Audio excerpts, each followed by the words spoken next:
मुख्यमंत्री जयराम ठाकुर तथा अन्य भाजपा नेताओं द्वारा स्वास्थ्य विभाग में हुए घोटाले के संदर्भ में कांग्रेस पार्टी के नेताओं के प्रति की बयानबाजी को उल्टा चोर कोतवाल को डांटे वाली कहावत को चरितार्थ करने वाले करार देते हुए कांग्रेस प्रवक्ता प्रेम कौशल ने कहा कि मुख्यमंत्री द्वारा कांग्रेस पार्टी के तथाकथित 12 करोड़ के बिल को लेकर की गई टिप्पणी स्वास्थ्य विभाग में उनकी सरपरस्ती में हुए घोटाले से हुई फजीहत की झुंझलाहट को प्रदर्शित करती है।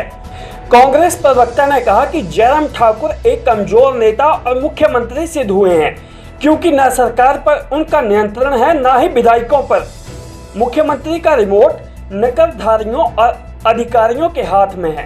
प्रदेश के कुछ भाजपा नेताओं और विधायकों द्वारा कांग्रेस नेताओं पर संकट के समय में राजनीति करने के आरोपों का जवाब देते हुए कौशल ने कहा कि राजनीति तो भाजपा के अंदर हो रही है और महामारी से लड़ने की बजाय भाजपाई आपस में ही भिड़ रहे हैं। भाजपा के विधायक और नेता अपनी पार्टी आला कमान को पत्र लिखकर एक दूसरे के खिलाफ अनुशासनात्मक कार्रवाई करने की मांग कर रहे हैं तथा सरकार में मंत्री पद प्राप्त करने के चक्कर में एक दूसरे को निपटाने में लगे हुए हैं। भाजपा में व्यापक आंतरिक द्वंद्व के चलते मुख्यमंत्री और सरकार का पूरा फोकस महामारी से त्रस्त जनता की सुध लेने की बजाय आपसी झगड़ों को निपटाने पर है।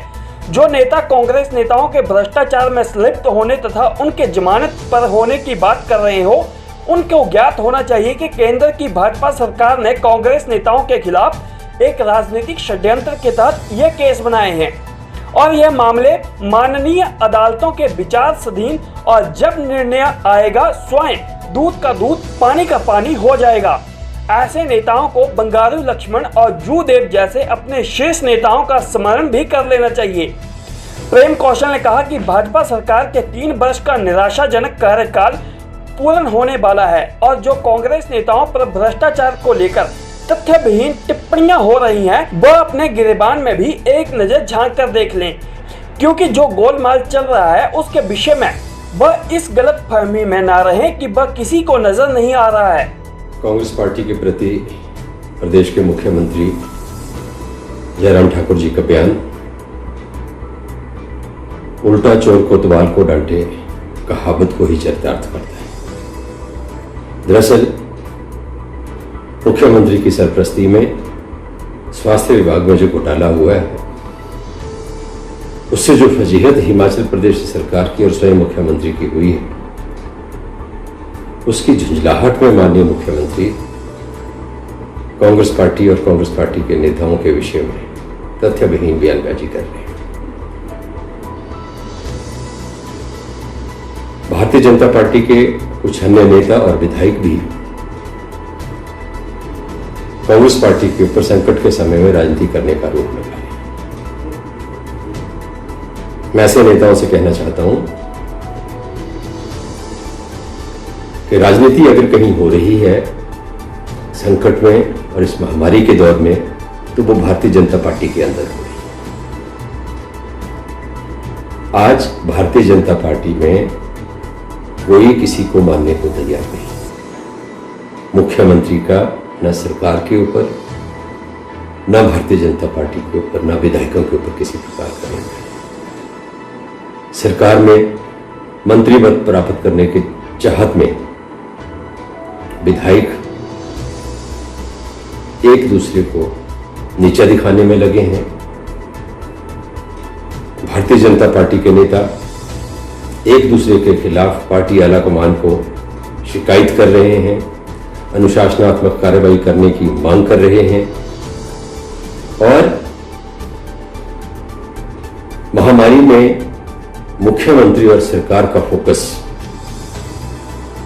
लोगों को, जनता को राहत देने की बजाय भारतीय जनता पार्टी का जो अंतर्द्वंद है उसको निपटाने के ऊपर ज्यादा है। इसलिए महामारी के इस दौर में अगर कहीं राजनीति हो रही है तो वो भारतीय जनता पार्टी के अंदर हो रही है। भारतीय जनता पार्टी में इस वक्त बहुत अधिक असंतोष पनप चुका है और ये कभी भी बड़े विस्फोट की शक्ल ले सकता है। कुछ नेताओं ने कांग्रेस नेताओं के ऊपर भ्रष्टाचार के आरोप लगाते हुए उनके जमानत पर होने की बात कही। ऐसे नेताओं से कहना चाहता हूं कि जो बयान वो दे रहे हैं उस बयान को देने से पहले बंगारू लक्ष्मण, जूदेव और ऐसे अनेक भारतीय जनता पार्टी के शीर्ष नेता हैं, उनका स्मरण कर लें। और जिन केसेस की बात भारतीय जनता पार्टी के नेता कर रहे हैं, सब जानते हैं कि केंद्र में भारतीय जनता पार्टी शासित सरकार द्वारा एक सोचे समझे राजनीतिक षड्यंत्र के तहत कांग्रेस के नेताओं के ऊपर वो केसेस बनाए गए, जो अब माननीय अदालतों के में विचाराधीन है। और जब ऐसे केसेस का निर्णय आएगा, दूध का दूध और पानी का पानी हो जाएगा। और एक बात और ऐसे नेताओं से कहना चाहता हूं कि किसी गलतफहमी में ना रहें। जिन घपलों को वो अंजाम दे रहे हैं, ये ना सोचें कि वो किसी की नजर में नहीं है। उनके ऊपर भी जनता भी सब लोग नजर रखें।